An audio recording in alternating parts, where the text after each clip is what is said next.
Hello everyone, I'm back with another video. Hey, in this video, we are going to discuss how to enable and use picture-in-picture mode in Microsoft Edge browser. So with that being said, let's get started. For that, simply open Microsoft Edge browser and simply play any video in Edge browser. And in the media player, you should get picture-in-picture mode icon. Simply click on it to enable, as you can see here. There is also another method. For that, double right click on the media player, then click on picture in picture.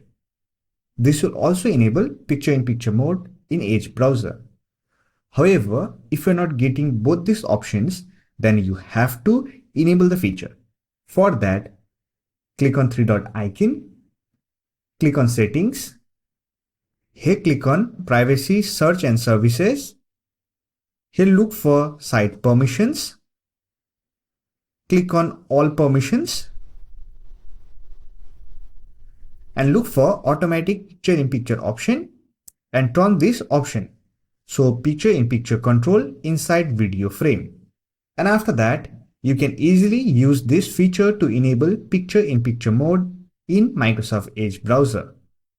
So that's for this video. Hope this video was helpful to you. If you found this video helpful, give it a like and subscribe to the channel for more videos like this. Bye for now. See you next video.